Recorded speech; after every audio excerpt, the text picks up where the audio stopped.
بسم اللہ الرحمن الرحیم۔ کیا ایک انسان کی بیماری دوسرے انسان کو لگ سکتی ہے یا لگتی ہے؟ یعنی اگر کوئی انسان مریض ہے، اس کا بچا ہوا کھانا کسی نے کھا لیا، یا اس کا بچا ہوا پانی کسی نے پی لیا، یا اس کے برتن میں کسی نے کھانا کھا لیا یا پانی پی لیا، تو کیا اس کو اس مریض کی بیماری لگ سکتی ہے یا لگے گی؟ اس کے بارے میں شریعت کیا کہتی ہے، اسلام کیا کہتا ہے؟ یہ میرے پاس صحیح بخاری ہے، اس کی جلد نمبر 2 ہے اور صفحہ نمبر 371 ہے۔ اس میں اللہ کے نبی صلی اللہ علیہ وسلم نے فرمایا، حدیث یہ ہے، سمعت ابا ہریرہ یقول، میں نے ابو ہریرہ رضی اللہ عنہ کو فرماتے ہوئے سنا، قال رسول اللہ صلی اللہ علیہ وسلم، کہ اللہ کے نبی صلی اللہ علیہ وسلم نے فرمایا، لا عدویٰ، کہ کوئی عدویٰ نہیں ہے۔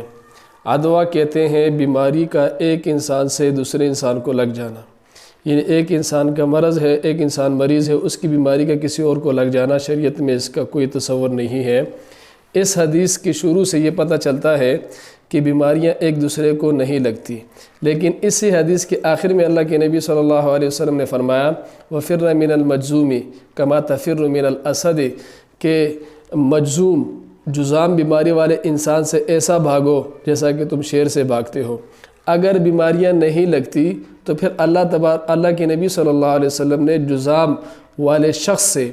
بھاگنے کا حکم کیوں فرمایا؟ اور اگر بیماریاں لگتی ہے تو پھر اللہ کے نبی صلی اللہ علیہ وسلم نے یہ کیوں فرمایا کہ لا عدویٰ، بیماریاں نہیں لگتی؟ اس کا کیا مطلب ہے؟ اسی طرح یہ میرے پاس جامع الترمذی ہے، اس کی جلد نمبر 2 ہے اور صفحہ نمبر 445 ہے۔ اس میں اللہ کے نبی صلی اللہ علیہ وسلم نے اخذ بیدی مجزوم، کہ اللہ کے نبی صلی اللہ علیہ وسلم نے مجزوم کا، جزام والی بیمار شخص کا ہاتھ پکڑا، فادخل معه فی القصۃ، اور اس کا ہاتھ برتن میں شامل کیا، ثم قال کل بسم اللہ ثقۃ باللہ وتوکلا علیہ، اور پھر اس جزام والی بیماری شخص سے کہا، مجزوم شخص سے کہا جس کو جزام کی بیماری لگی ہوئی تھی، کہ یہ دعا پڑھو اور کھاؤ، بسم اللہ شروع کرتا ہوں اللہ کے نام سے، ثقۃ باللہ، اللہ پر یقین کرتے ہوئے، وتوکلا علیہ، اور اللہ پر توکل کرتے ہوئے۔ اب اس سے پتہ چلتا ہے کہ اللہ کے نبی صلی اللہ علیہ وسلم نے اس کا ہاتھ پکڑا، تو ایک انسان کی بیماری دوسرے انسان کو نہیں لگتی، لیکن بخاری کا جو پہلے حوالہ گزر چکا ہے اس سے پتہ چلتا ہے کہ بیماریاں لگ سکتی ہیں، اور اس کے پہلے حصے سے پتہ چلتا ہے کہ بیماریاں نہیں لگتی۔ اس کا کیا مطلب ہے؟ تو اس کے بارے میں شارحین نے مختلف جوابات دیے۔ ایک جواب فیض الباری شرح صحیح البخاری کتاب المرضى والطب باب المجزوم میں علامہ انور شاہ کشمیری رحمۃ اللہ نے فرمایا کہ ان نفی العدوى محمول علی الطبع لا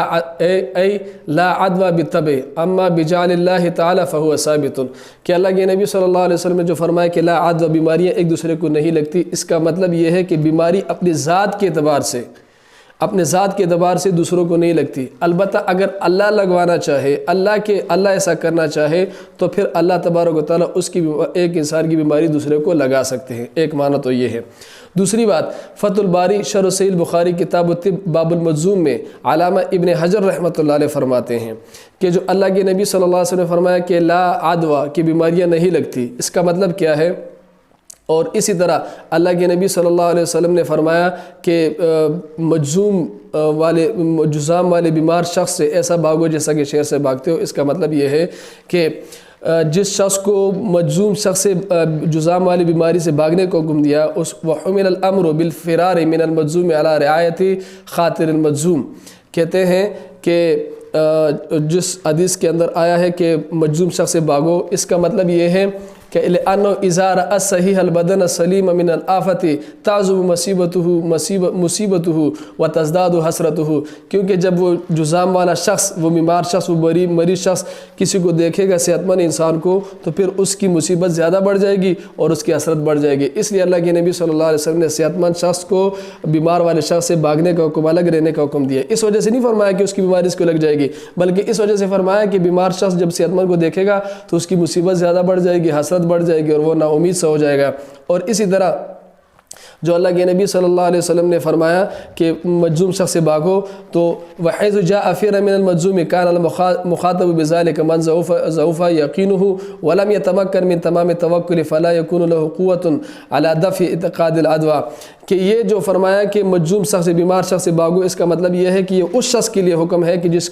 جس کا عقیدہ ذرا کمزور ہو، کیونکہ اگر وہ اس کے ساتھ بیٹھے گا تو اگر یہ بیماری اللہ تعالیٰ نے اللہ کے حکم سے اس شخص کو لگ گئی ہے، مجذوم کی بیماری، بیمار مریض کی بیماری دوسرے کو لگی، صحت مند کو، تو صحت مند یہ سمجھے گا کہ یہ بیماری مجھے اس وجہ سے لگی ہے کہ میں اس بیمار شخص کے ساتھ بیٹھا ہوا تھا۔ حالانکہ بیمار شخص کے ساتھ بیٹھنے کی وجہ سے بیماری نہیں لگی ہوگی، اللہ کے امر سے لگی ہوگی، لیکن اس کا چونکہ عقیدہ کمزور ہوگا، اس لیے اللہ کے نبی صلی اللہ علیہ وسلم نے منع فرمایا۔ اور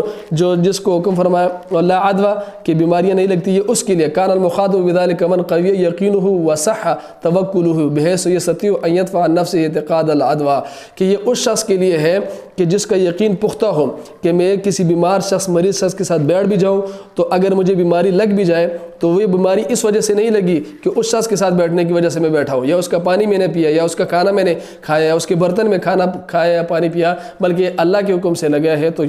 یہ اللہ عدوہ اس کے لیے ہے۔ خلاصہ کلام یہ ہے کہ بیماریاں اپنی ذات کے اعتبار سے ایک انسان کی بیماری دوسری انسان کو نہیں لگتی، اور یہ عقیدہ رکھنا بھی درست نہیں ہے کہ اس کی دوسرے مریض کی بیماری خود بخود ہمیں لگ جائے گی، بلکہ اگر اللہ تعالیٰ لگانا چاہے اس مریض کی مرض کو دوسروں کو لگوانا چاہے، متعدی کرنا چاہے، تو اللہ تعالیٰ ایسا کرنے پر قادر ہے، لیکن سب یہ سمجھنا کہ بیماری اپنی ذات کے اعتبار سے دوسروں کو لگ جاتی ہے، ایسا کرنا صحیح نہیں ہے۔ اللہ تبارک و تعالیٰ ہماری یقین اور ایمان کو پختہ فرمائے، اور اللہ تبارک و تعالیٰ ہر قسم کے فتنوں سے ہمیں محفوظ فرمائے۔ وآخر دعوانا ان الحمد للہ رب العالمین۔